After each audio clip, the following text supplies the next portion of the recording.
So, no Tomahawk review is just like any other motherboard review, and this is the board everybody's eyes are set on every new chipset release. And for good reason, because it is powerful, it is resilient, and most importantly, it's somewhat affordable.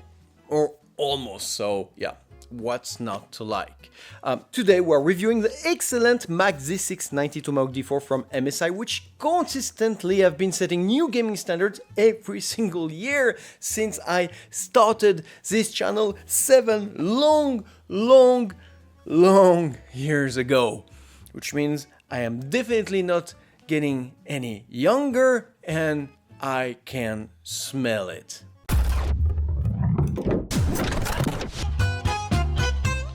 The Mag is MSI more budget gaming oriented motherboard lineup, and Tomahawk, well, it's shining star. And the Z690 chipset comes with quite a bit of technological improvement, so that's why the Tomahawk is so special this year. Problem is, MSI is also facing a harsher than usual competition from its nemesis Asus and Gigabyte, which have released both individually very good motherboards at the very same price segment. In short, this year, the Tomahawk, for it to retain its gaming crown, it's not going to be enough to be great. It has to be absolutely spectacular.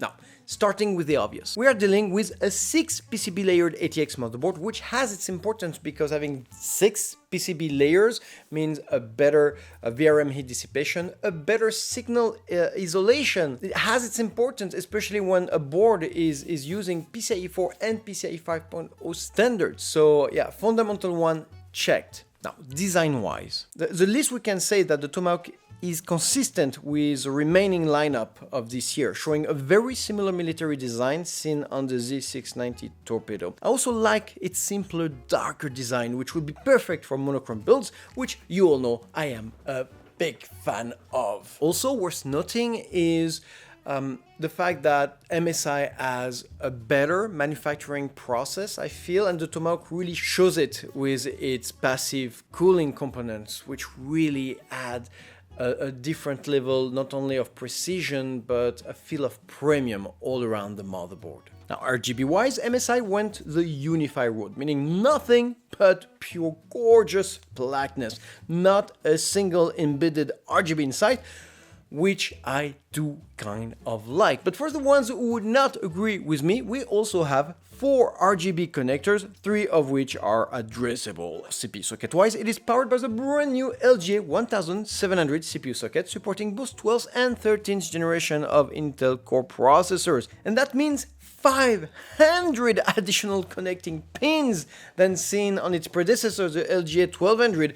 That is easily explained by the fact that, well, Alder Lake processors have much more core count, and the introduction of the monstrous bandwidth-hungry new standard, the PCIe 5.0. Now, on the flip side, obviously, Z690 powered motherboard, including the Tomahawk, cannot support previous generation processors, which kind of sucks. Most importantly, VRM-wise, the Mag Z690 Tomahawk comes with the exact same VRM seen on the Z690 Torpedo, which, by the way, I reviewed not long ago, and you should be checking if you haven't done so just yet.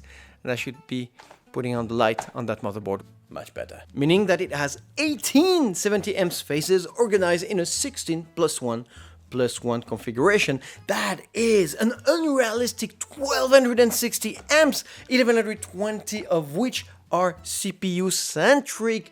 For one, this is what, 40% more VRM power than seen on its predecessor, but most importantly, more power than you'd need to not only run, but even serially overclock any of the Alder Lake processors available to you now. In addition, going for direct phase power delivery allow a more agile and aggressive overclocking experience, allowing to squeeze every last hertz of potential out of your CPU. The only worry here is, well, with that much power, you have also a lot of heat. Thankfully, MSI has equipped the Tomahawk with really good passive cooling components. Both our cooling blocks are not only large and thick, but they also feature a double contact design which offers a thermal padded contact to both chokes and power stages for faster heat dissipation. In addition, the main block shows off the MSI signature extended design, which provides a much larger radiating surface. The results are unsurprisingly good. Even with a seriously overclocked i7, the VRM blocks didn't go beyond 55 degrees Celsius, which is basically cool as ice in the world of VRM. PCB temps are surprisingly low as well, staying around 65 degrees Celsius. In short, I can easily see the Tomahawk going in pair with either very well overclocked, well-tuned i5 or even an i7. So really serious computing power here. The only problem you may have is that with such a powerful VRM, your processor might also get really hot very quickly, and so to avoid any obvious thermal throttling, I would definitely have a water cooling solution only with coupled with the Tomahawk. Now, memory-wise, the MAG Z690 Tomahawk supports up to 128GB of DDR4 RAM in a dual-channel configuration, clocking up to a fast, almost very fast 5.2 GHz. Now, obviously, the very first question you may ask, and you're entitled to ask, is why didn't the Z690 Tomahawk come with a brand new DDR5 memory model / technology, which is, by the way, 50% faster on paper? Well, I think that MSI has applied a healthy amount of pragmatism to the Tomahawk to make sure it sells well, for two reasons. The first one, knowing that DDR5 memory really adds those 50% of added performances only in a production configuration for video editing, video rendering, and stuff like that. It doesn't really add any performances or added value in a gaming environment. And the second point is, obviously, it's really hard to find DDR5 RAM model. It's also very expensive to buy. So for gamers, it's probably a very good news. You don't have to upgrade your memory model from your previous build. And frankly talking, you won't lose any performances. So not only do I understand why MSI has decided to keep the Tomahawk in the world of the DDR4 memory model, but I agree with it. Now, staying in the memory, storage-wise, again, a sizable upgrade compared to the Z590 powered motherboards. We got 4 M.2 solid-state drive connectors, 3 of which can operate at PCIe 4.0 standard instead of only one previously. This makes the PCIe 4.0 mainstream on all Intel motherboards finally, and will provide no less than up to 64 gigabit per second worth of data swap on those M.2 solid-state drives individually. A lot of bandwidth indeed. But as usual, M.2 solid-state drives do get really hot really quickly, especially at PCIe 4.0 standard, but thankfully MSI did not skim on its cooling remedies. We have these beautiful, long, thick turbo-padded heat sinks, which makes a sterling job in keeping our sticks cool and fast at all time. Last but not least, I am delighted to see that MSI has decided to equip all of its M.2 solid-state drives with its very own screwless M.2 solid-state drive locking mechanism.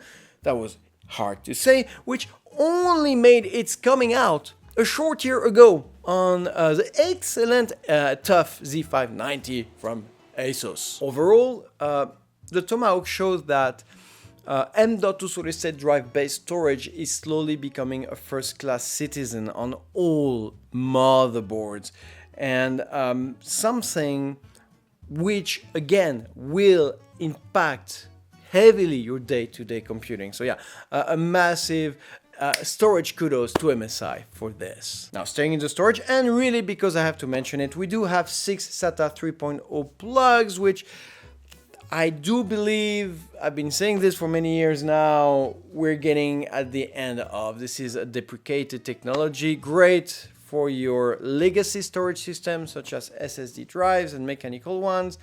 But when you have 4 connectors on M.2 solid-state drive side, I really don't see why we have to have that many SATA plugs. But please feel free to comment and kill me and destroy me and disagree with me on that very side note. Now, PCIe expansion wise, we have 4 PCIe exports, 1 bachelor, and 3 16 slots, which comes at different speeds. As usual, only the closest one to your CPU has 16 PCIe lanes, therefore this is where you'd want your GPU to be placed for optimal performances, hence the metallic reinforcements. In addition, and for the first time ever, it operates at PCIe 5 standard, meaning it can swap data up to 64 GB per second, dwarfing the naked 16 slots, which operates 4 PCIe 3.0 lanes, meaning 4 GB per second only. Obviously, a single GPU motherboard, which makes sense since this is, well, for gaming, not so much for production, so you really don't need more than one video card if you can find one at an affordable price. But I do need to note or add a note on the PCIe 5.0 ability of this motherboard. You have to keep in mind that all of the video cards available on the market today can barely bottleneck the PCIe 3.0 standard in terms of bandwidth. Only the next one, the next generation of video cards will be able to eat in the PCIe 4.0 bandwidth reserve. So yeah, having a 16 slot at PCIe 5.0 standard is great, but nothing which will impact your gaming performances noticeably for, well, until we have PCIe 5.0 performance worthy video card, and that's gonna be in at least 4 to 5 years from today. So great for marketing, great for future proofing, but that's about it. Now, chipset wise, because that's mostly why we are here today. We got Intel's first PCIe 4.0 native supported chipset. It has more bandwidth, more lanes, more USBs than its predecessor, but most noticeably, it runs on a very cool and cold 6 watts heat footprint. That's half of what AMD has achieved with its first PCIe 4.0 X570 enabled chipset, and why it had to equip it with expensive and noisy chipset fans. On the other hand, here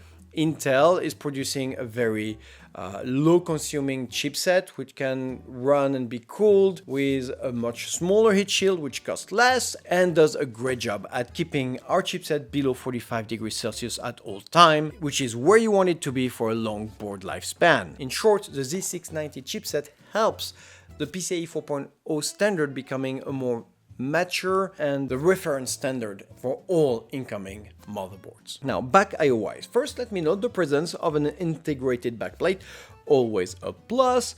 And starting from the left, we got our upgraded DisplayPort and HDMI output for integrated graphics, our flash BIOS button, 2 second generation USB plugs, 2 third generation USB plugs able to transfer data up to 5 gigabit per second, 4 3.2 second generation USB plugs able to transfer data up to 10 gigabit per second, including a Type-C, our 2.5 gigabit LAN, but most importantly, our Wi-Fi 6 able to broadcast on a cleaner and much faster 6 GHz spectrum. And finally, we have a surprisingly premium 8-channel ALC48T audio codec from Realtek, which is not only really good at reproducing a very clear sound, very rich bass, but is also extremely performant in recording abilities, which is great news for streamers. The fact that both left and right audio channel have been traced on separated PCB layers protected from any unwanted audio statics. That's very good news. But we also have a marvelous DSD decoder which does absolutely wonders in terms of reproducing what it can hear. So overall, a rather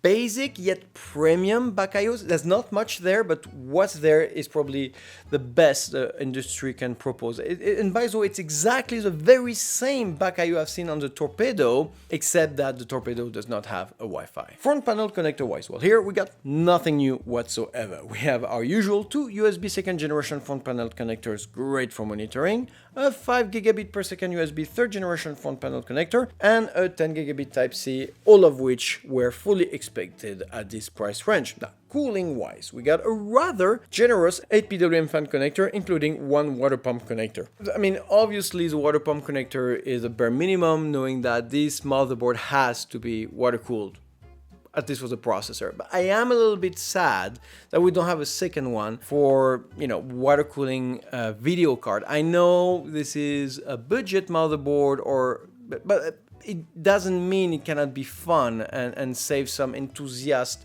activities for the long run.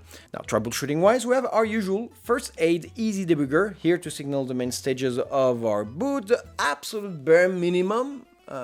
As far as I see it, especially on the motherboard, which juggles between 3 PCIe standards. But I do think that maybe the Tomahawk would have really benefited from a QLED error screen, which would have refined the troubleshooting experience, and which I start to believe should be mandatory for any motherboards of that caliber going at $250 plus. Now, in conclusion, the MSI Mac Z690 Tomahawk D4 will cost you about $250 before taxes. Now, that's about $50 more than its predecessor, but for once, there are strong arguments for it. First and foremost, this year, Tomahawk, departs the mid-range gaming market segment to enter the upper tier one. The VRM has nothing to do with a mid-budget gaming motherboard. This thing is absolutely unrealistic in a good way. We also have a faster PCIe 4.0 storage solution